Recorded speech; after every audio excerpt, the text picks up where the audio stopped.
Is there a big scam going on in the silver market? We're going to dive into that. But also, what's going on in the economy? You own a car, you own a house. Are the real estate and auto markets at the beginning stages of a crash? We're going to look at some interesting information on both of those markets that could indicate to us that 2024 might be a difficult year for anyone who owns a car or a house. Also, we've got this.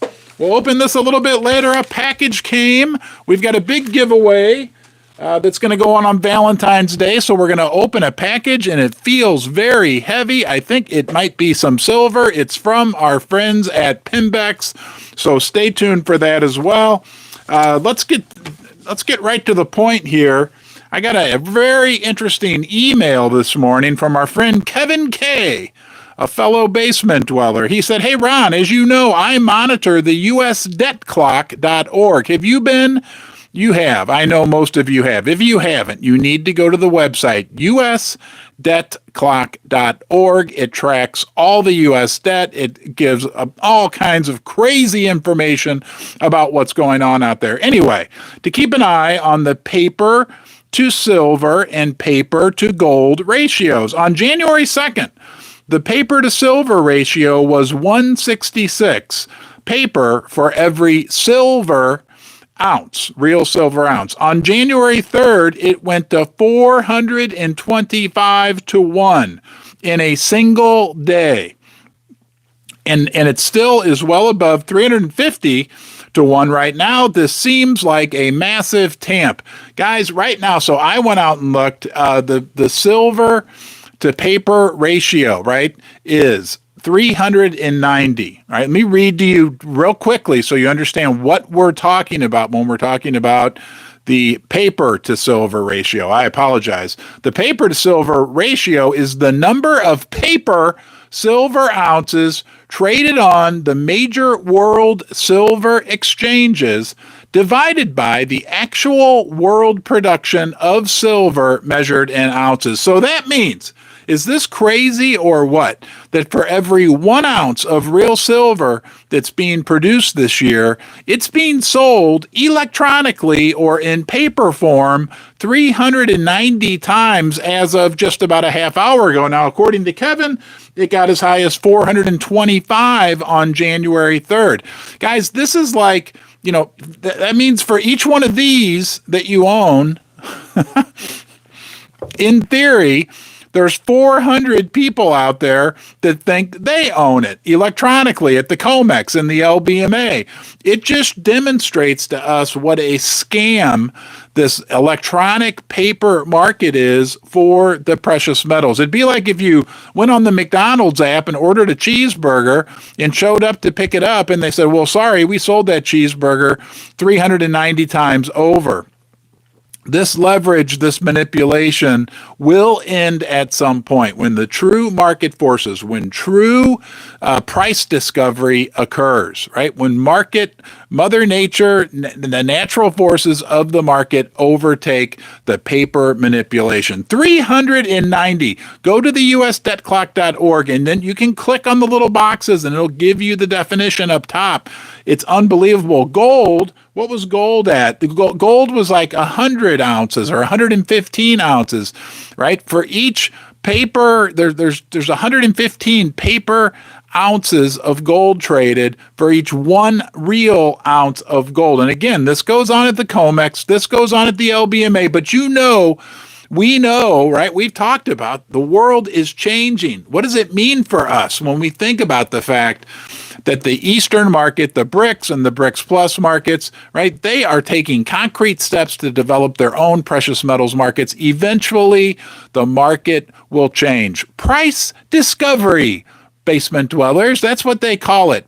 True price discovery will occur, and we will see much, much higher prices for the metals. Let's do the unboxing. What do you say, guys? On Valentine's Day, that's why I wore the red shirt today, we're going to do a big giveaway, okay? And I'll tell you more of what's involved, but we got this from our friends at COMEX, okay? this nice, heavy, really nicely packaged, heavy envelope. I've not opened it yet, so I have no idea what's inside, but it's going to be part of the giveaway that we're going to do again at the 10 a.m. Central Standard Time, Ron's Basement live stream, 5 weeks from tomorrow, I think it is, the 14th. I'm going to carefully open this. I can't wait to see what's inside here.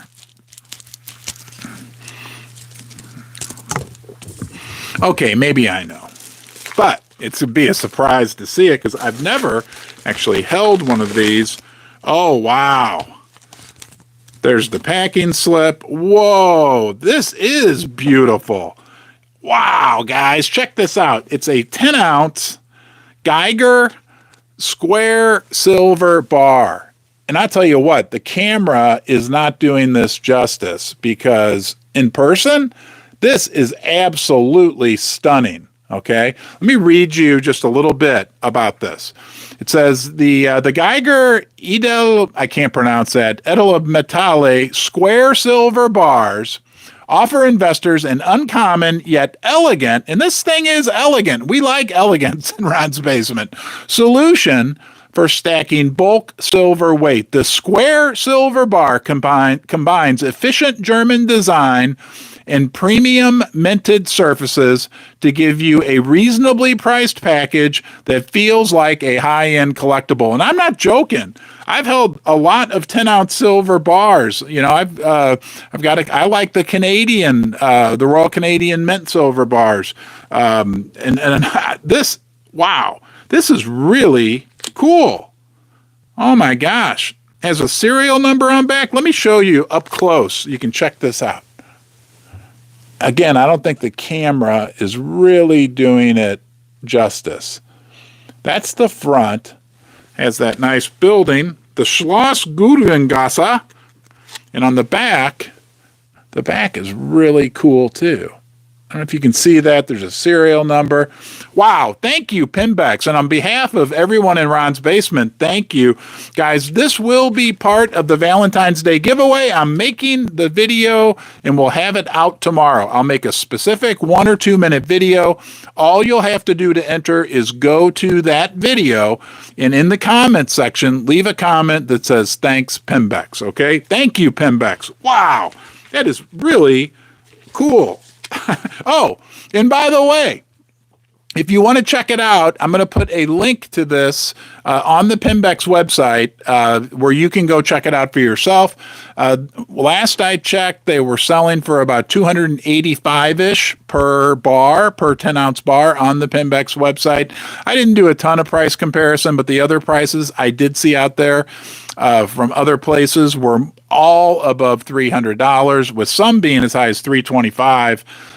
What's that? That's almost $40 less expensive for the exact same thing. I'm going to show you guys this one more time. I think I'm in love. I'm going to have a hard time shipping this one out, but I will.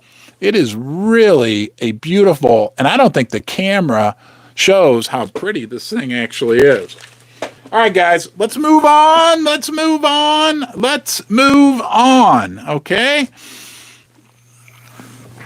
I'm mad. I don't like the gold price. Let's look at the gold price and silver price. Gold, last I checked, was actually starting to go down. It was up a little bit this morning. It's up 50 cents right now, 2027. Silver, down 14 cents. Okay, so, I think we've talked about this. I warned you guys at the beginning or the end of last year that I had a feeling that I could see them try to tamp down the price of the metals at the beginning of the year. Kevin indicates this paper to silver ratio. Does that have something to do with it? Is there a big conspiracy? I don't know. But my thesis remains in place that we could get $2,600 gold by as early as May. I could be dead wrong. Don't make any financial decisions based on anything I'm saying. Silver, I still believe we could get into the 40s this year, but man, it has not been it just doesn't feel really good to start the year. But do you ever get that like feeling like maybe July, August, maybe May, or even sooner, we may look back to the beginning of this year in the little period of struggle that the metals have gone through and be grateful. Now, let's also point something out. We still have gold above $2,000 per ounce, basement dwellers. I know it feels like it's been rough lately. I mean, remember what, 5-6 weeks ago, we had gold skyrocket to a new all-time high, $2,150. So we're down about a little over $100 per ounce. We still have gold over $2,000 per ounce. Can it drop below? Absolutely. It can, right? I am rooting. Are you rooting? Let's see. Let me ask you. This is a participatory show. And by the way, I know I've already said this, but thank you to Pimbex for sponsoring the basement. If you want to get your hands on some silver, gold, or platinum, go check out Pimbex and their website. You know, the 10-ounce Geiger bar, they have all kinds of cool products.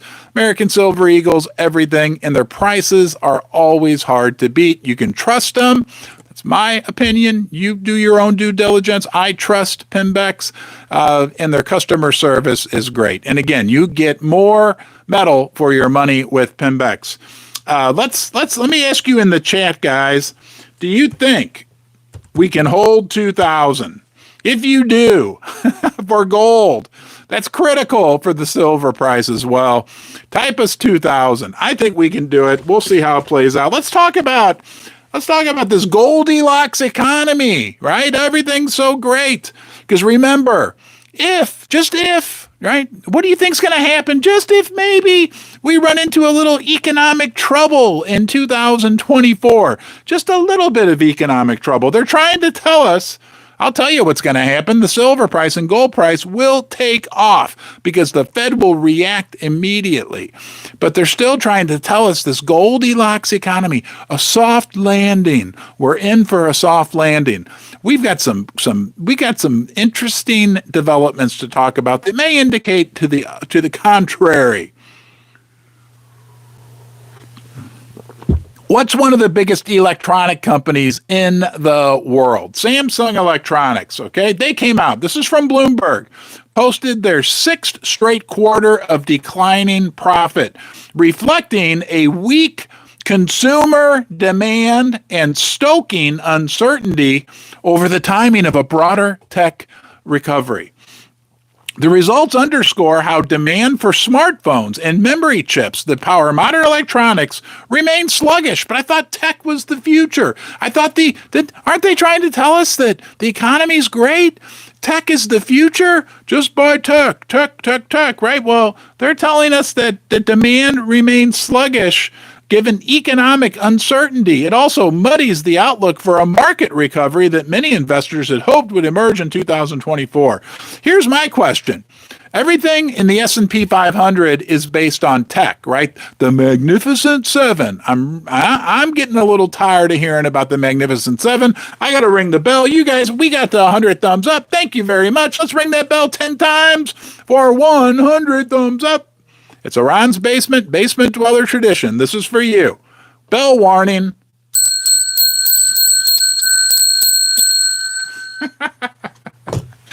I'll keep ringing the bells until I lose a sponsor over it or something. We love our bells, right? That's the way that it's a symbol for us basement dwellers, silver and gold warriors that stick together, that believe in the thesis behind silver and gold. So the S&P 500, all the gains have been based on these 7 stocks.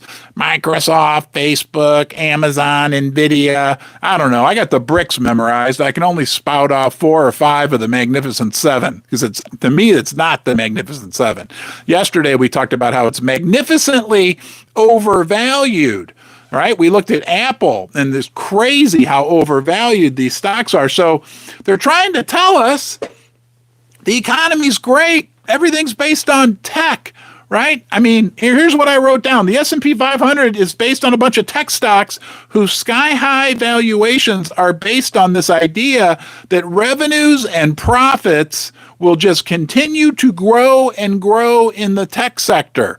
The entire S&P 500 or whatever percent, a lot of it, okay, is based on this idea that these tech companies are just going to keep making money and more money and more money, like into infinity. Will they? I don't know, right? But what we're hearing on the real world, boots on the ground, what I'm hearing from you is that things aren't that great, okay? Yeah, all right. Let's talk about cars. Do you have a car? If you drive a car, if you own a car, type car. If you think you're going to continue to need a car for the next 5-10 years, type car. I have 2 cars, Hondas. One Acura and one Honda. Nonetheless, the car market is becoming very crazy right now. I dug in very deep because that's a big part of our economy. We're going to talk about your house too. Your house, your car. We're not going to talk about your marriage. We'll leave that for the other channel. And we're not going to talk about cooking, but we're going to talk about your house and your car.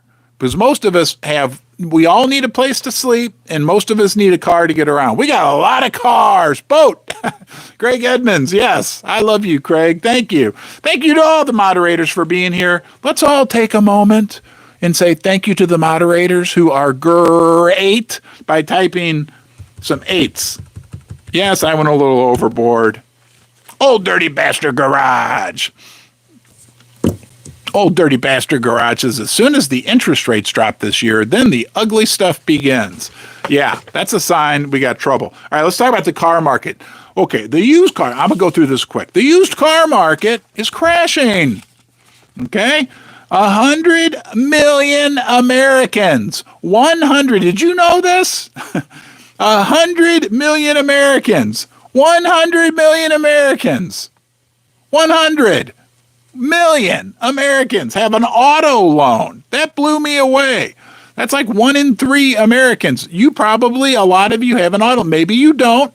Actually, I think I can quite accurately say that 1 in 3 of you have an auto loan. Okay? This is crazy. The average woman or man, when they go to buy a car and they're going to trade their car in, okay, still owes $5,500 on their old car, the one they're trading in, okay? The average negative equity for car owners is over $6,000. That means that's the average. That means there's people out there that have a $40,000 car loan on a car that might be only worth $10,000. Oh yeah, everything's great. Everything's great. And this gets crazier when you think about the economy slowing down and people losing their jobs. Okay? So the average loan to value, which means when people go in and buy cars, you go into go drive by one of your local car dealerships and look and see the finance manager in there and they're smiling. Look, nothing against car places, but they're not your friend. Okay, they'll be your friend for the couple hours you're there, but they are not your friend. So the guy sitting in there signing all that paperwork, getting his head spun around, the average loan to value is 125% right now. So again, that means the average loan is $40,000 on a car that's maybe worth $30,000. And in this day and age, as crazy as car prices got, it's unbelievable. Okay.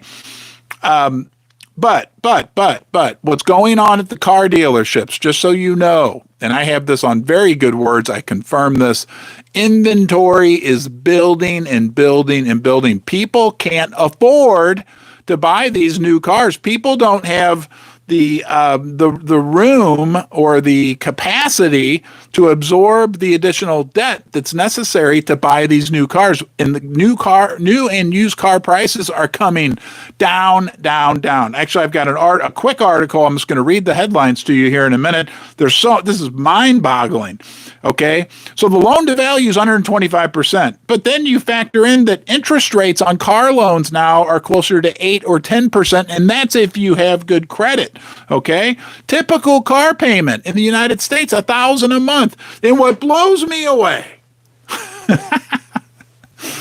is that I never owned a Ford F-150. I always wanted a Ford truck because they're supposed to be good quality. They last forever. They had that V6. Anyway, people are spending $60 and $70, $80,000 on Ford F-150 trucks.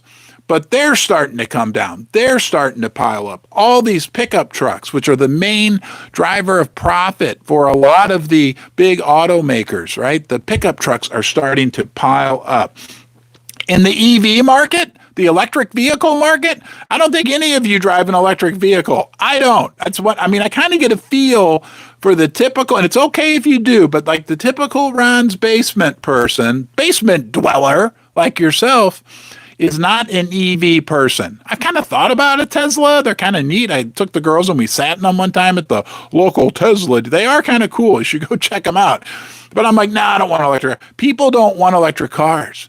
I'm hearing that now in the last couple of months. Everybody's kind of like, you know what? I don't think I want an electric car. The EV market price has crashed even more than what we're seeing in the typical internal combustion engine, ICE cars.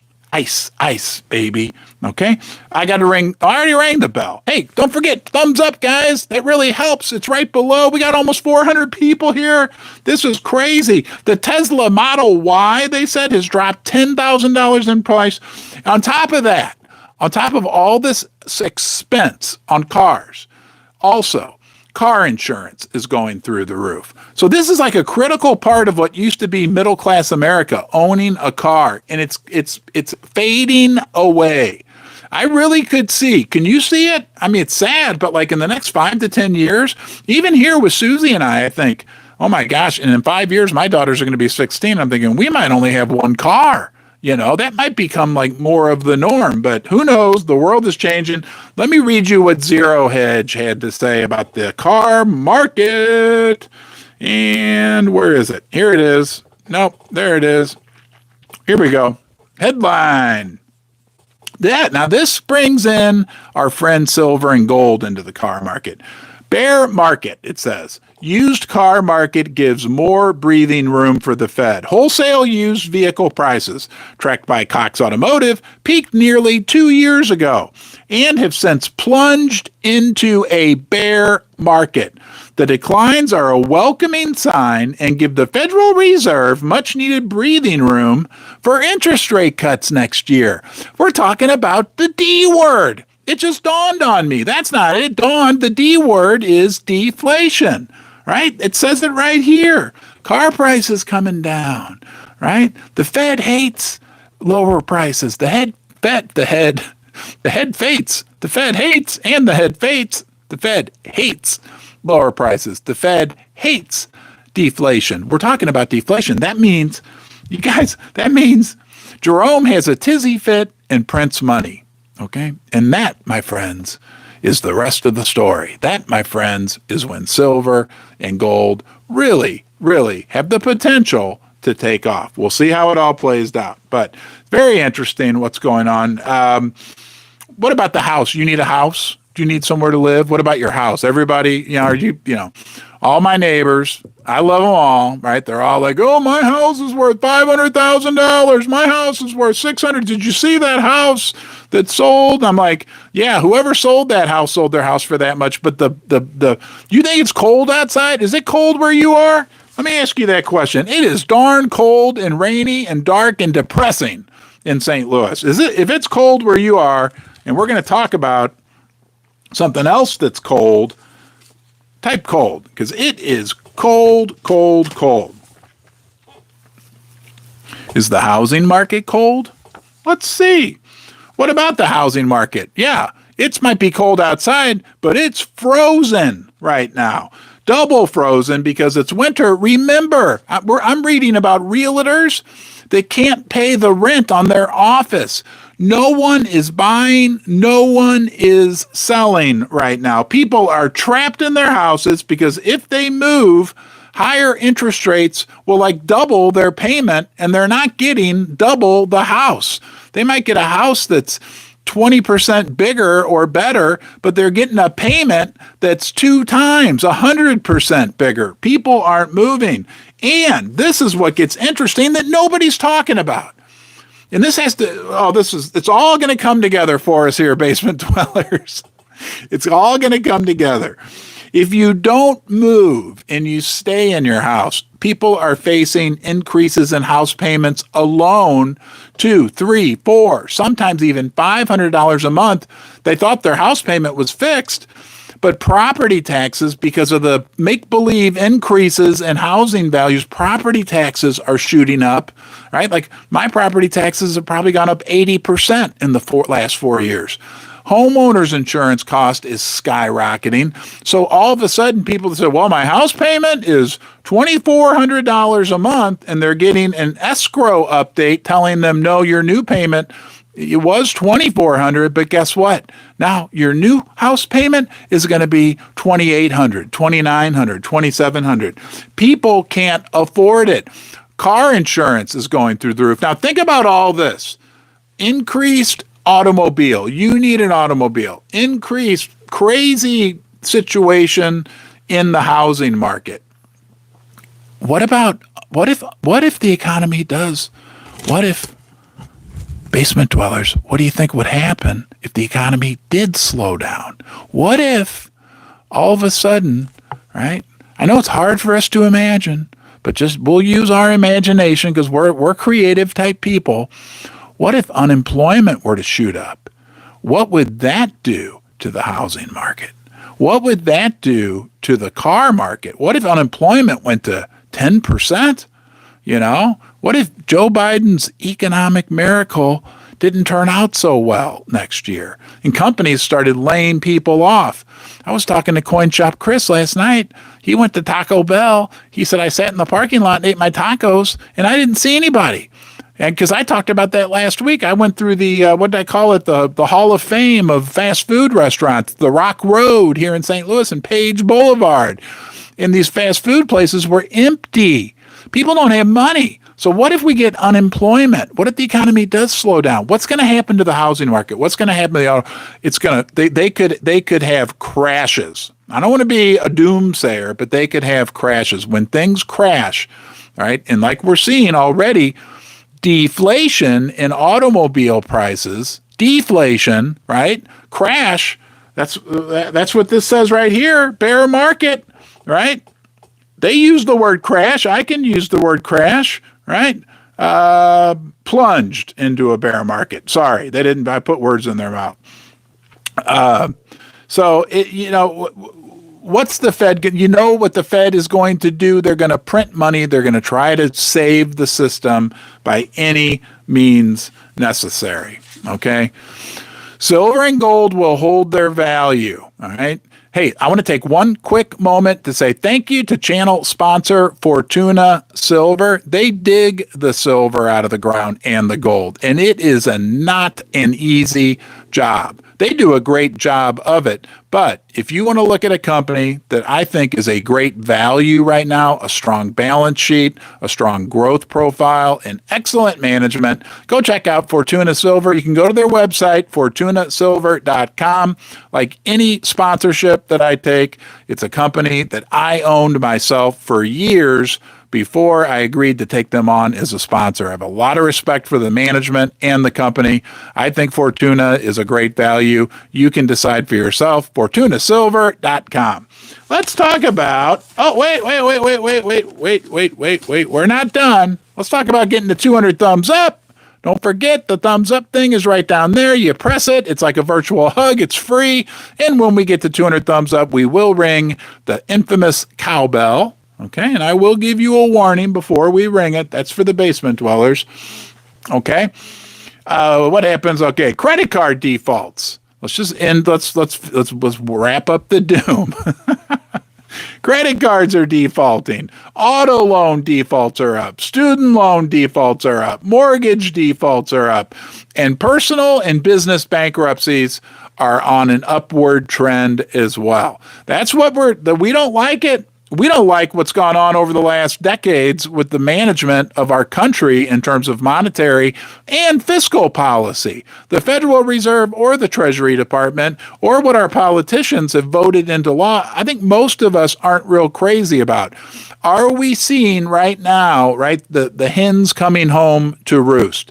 A lot of people think we are. A lot of the smartest minds are saying, hey, nobody can predict the future. Look, I don't know for sure. Nobody knows for sure. But when you look at all the clues and piece them together, it feels like we're heading into a very, very stormy environment. Okay.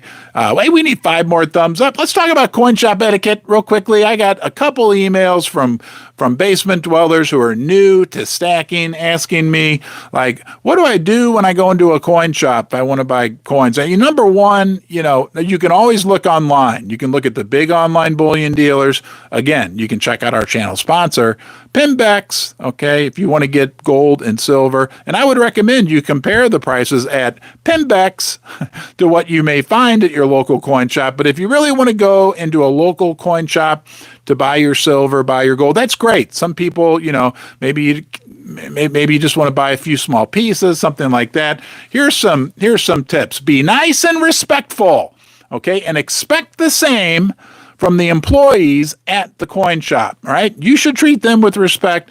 They should treat you with respect. Not all coin shops are created equal. There's some great, great coin shops out there in this world. There's also some that I might say need to be avoided. So, shop around. And if you're not being treated nicely and with respect, then maybe you need to find somewhere else to go, okay? Don't go in with Cheeto fingers. That's always my biggest, if you're going to touch their metal, make sure your hands are relatively clean. Don't finish off a bag of Cheetos in your car and walk in there and get Cheeto orange stuff all over their gold and silver. They will not like that, okay? If you're going to hold coins, okay, and these are like sovereign coins, uncirculated coins, and they hand you something, hold them by the edge. Always hold your coins like this. See how I'm holding it by the edge? Even if you have silver at home, that's a good habit to get into. Hold it by the edge. Somebody hands it to you like that, hold it by the edge. See, you can pass it back and forth, right? You can move it around, whatever you want. Try not to stick your fingers all over your coins. And that goes for the metal that you have at your house as well. Always a good idea. If you're going to ask for a discount, okay, some coin shops have high prices and they'll negotiate, whatever.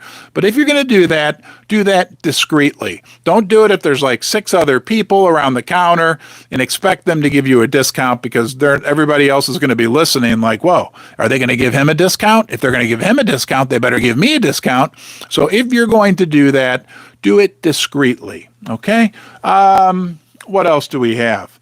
Cash is king. I always recommend don't go into a coin shop. Don't buy bullion online. Don't buy bullion, generally speaking, period, on a credit card. You're always going to get a better price if you're buying from a coin shop or a big online bullion dealer if you use cash or ACH deposits, that type of thing.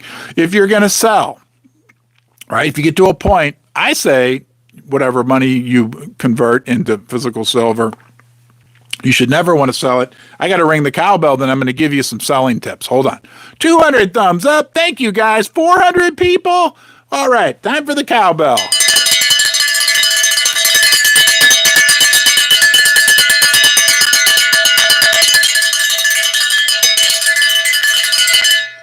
One more for Jake.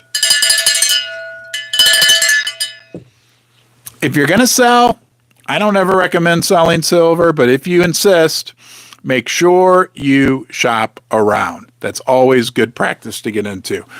All right, guys, it's been an interesting start to the new year for us silver and gold investors, right? We still have war going on in Europe. We still have war going on in the Middle East. We still have war going on at the COMEX against the silver price and the gold price. As a matter of fact, this morning we got news, right, that the paper to silver ratio is approaching 400. Think about this. That means for each 1 ounce of silver, real silver, there's 400 claims on it. That's almost a whole monster box of paper for each 1 ounce, excuse me, of silver. It's mind numbing.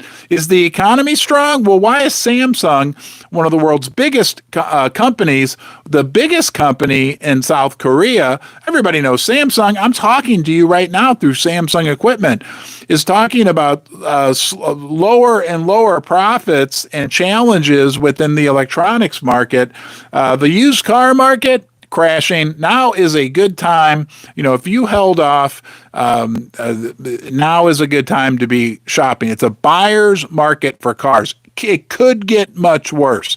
I would almost say we are just on the cusp of it becoming a buyer's market for residential real estate. You probably don't want to hear that. I understand, right? Like, I live in a house too.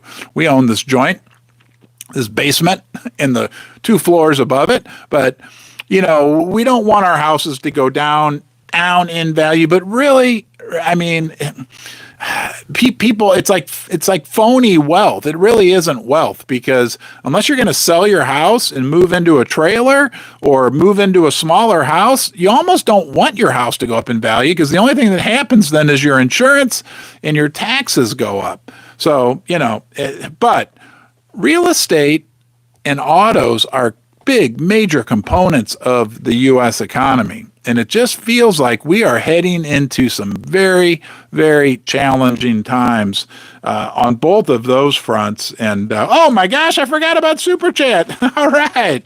Hey, Leanne, thank you. Some hot cocoa for Ron and 2 ding-dongs for Chris. I'll be sure to give Chris his share of that Super Chat. Wow, I forgot about Super Chats. Thank you for the Super Chat. Super appreciated. Never super expected. All right, guys. I'll be back tomorrow. I'm going to work on getting this giveaway video done. Don't forget, where did I put it? Uh-oh. The guys at Pembex are like, they lost our 10-ounce bar. Hold on. For those of you who just joined us, Pembex sent us this. I also have some 5 ounces, 5 1-ounce bars coming from our friend Jim M., who's always very generous, and a couple 4-ounce bars. So we're going to have over 23 ounces. Coin Shop Chris has a couple pieces of Constitutional that are in there as well. We're going to have over 23 ounces of silver on the Valentine's giveaway. If you haven't subscribed to the channel, it really would help Ron's Basement. If you subscribed, it's free, right? I'll be here every day to keep talking about the silver and gold market. I know it can be challenging, trust me. But, we have a community here of people who are like-minded and like to talk about what's going on in the silver and gold market. Let's run through a few more quick things here, okay? Hold on. Where was I? Woo! Pulling out the papers. Here we go. Oh, I had another article. Are you guys still here? Are we still live? Bear with me.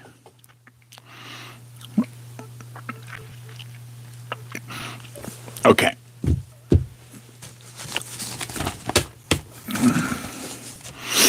The last thing I'll say to you is this, is they're telling us that the economy is so strong. The economy is good. We talked about real estate. We talked about the auto sector. Let's not forget. Did we get another Super Chat? Thank you, Nancy. Wow, thank you. Let's not forget, we have commercial real estate, time bomb that will be going off in tranches. Thank you, Nancy, for that Super Chat starting in 2024. Let's not forget, guys, we cannot emphasize this enough, okay? The only reason everything looks so good right now is because the Federal Reserve put in place an emergency program back in March and April of last year, the Bank Term Funding Program, that allows all the banks that are basically insolvent, right? And we had 4 of the biggest financial experts in the United States publish a paper about this last week. These banks are insolvent. If the Fed had not put this emergency how can we be saying we're going to have a soft landing when the Fed had to put in this emergency program to basically bail out all the banks, and that's what these guys said. We're talking about an insolvency issue. Okay, that comes due in March. But how can they sit here and say everything's great? It's like somebody who was in a horrible accident, right? Broke all the 8 bones in their body, and it happened 24 hours ago, and they got them, medicated on opiates so they don't feel anything, and they're laying there and they're like, everything's great. Everything's great. No, everything's not great. You got a broken back, broken legs, broken arms, broken shoulders. You're all broke up, but they're laying there on the opiates in the hospital laughing, saying, oh, everything's fine. Everything's wonderful. No. Everything's not wonderful. I'm sorry, right? Peel the cover back. Oh, what would have happened if the Fed had not put in this BTFD program? I question that. And what will happen? They won't, right? Because they can't. But what if they let the program go by the wayside in March? Because it was only for 1 year. Remember, kind of like when Richard Nixon took us off the gold standard. It was just going to be, I don't think he said for a year. He said temporary. Isn't that a nice word? Temporary. What does that mean, Richard? Did that mean over 50 years? Because that's what it turned into, right? So don't sit and listen to these guys say, oh, the economy is, the consumer. I mean, the banking sector is on opiates, right? I mean, the banking sector is on, what's that stuff called that was a big problem 5 years ago? I forget the name of it, that opiate drug that everybody was getting into. The banking sector is on that. The consumer, which is the spine of the United States economy, they're in big trouble, right? We know, right? Credit card debt, student loan debt, people taking money out of their 401ks. Thank you, Jim. Don't repeat that lie that FDR did that gold. Nixon had to come clean. Gold was gone. Very interesting. Thank you, Joe Silver. That's right. FDR confiscated all the gold. But how can they say everything's great when we know that the reality is, right? We've got the banking sector on drugs. We got the consumer pretty much on drugs in this country, right? They've maxed out their credit cards. They spent all their savings, and now they're draining their 401k. And if they have student loans, they're just not going to pay them. Wouldn't that be great, right? Not everybody, but I'm just talking in generalities. But the economy's great. But then there's one other thing. Oh, yeah, and the real estate market's frozen. And one more thing. Small business in the United States, when they do surveys of small business owners, now we hear that all the time. That's where all the jobs are created. That's like the backbone of the U.S. economy. The spine, the backbone, whatever, the other spine. Right? What small business owners, what are they? Their approval rating of President Biden is not a political show, because we all know Bidenomics, it's working. But small business owners, when they're surveyed, I think 13%, like 1 in 7, approve of Joe Biden's handling of the economy. Yeah, everything's fine. Everything's dandy. We're heading into some good year ahead, right? It's an election year. Oh, yeah, we forgot to talk about that. It is an election year. I can't even watch the news. Do you watch? It makes no sense. Like now the states are trying to eliminate certain candidates from having their names on what a crazy, crazy situation that we're living through right now. Who would have thought? I like to tell the story. Susie and I, before we had kids, went to Springfield, Illinois to the Abraham Lincoln Museum. Wonderful place, very beautiful. One of the displays in the Abraham Lincoln Museum is like laminated newspaper front pages from the time of around the Civil War. I remember reading those thinking, oh my God, these people were vile and hateful towards each other. And this was like 15 years ago. I'm telling you, when I turn on the Children's News Network or Fox or MSNBS or whatever they're called, I get the same feeling. I was watching yesterday on CNN for a little bit. They had the Missouri Attorney General, or I don't know, Secretary of State. I forget his name. I'm sorry, I'm bad with politics. These two guys were like going to kill each other. I mean, they were angry. They were arguing, and I'm like, wow, yep, it's real, right? This divide in the country is real. And as we go into this election year, we think about the security and safety that silver and gold hold us. I mean, we have like political instability in this country. Who knows if they can, let's hope, right? We have political instability, potential social instability, economic situations, right? Don't forget, I love that. We just invented that today, my fellow basement dwellers, right? The banking sector's on drugs. Heck, they've been on drugs since 2007. I remember reading, right? Like they got rid of the mark-to-market rules during the great financial crisis. And I read an article, somebody said, and nobody thinks this is funny. Maybe you think if you think this is good, the banks get to engage in what this guy referred to as Disneyland accounting, like make-believe accounting. Like we don't have to mark anything to market unless we think we might sell it. Oh, okay. Wasn't that nice? I mean, I wish that like I could be a stockbroker and do that for people. Like we're not going to recognize that we've lost you a bunch of money until we sell it, right? Yeah, until we have to sell it. No, it doesn't work that way, right? Because depositors can show up at the bank and want their money anytime. I'm off the rails today. I apologize. Thank you for being here, guys, okay?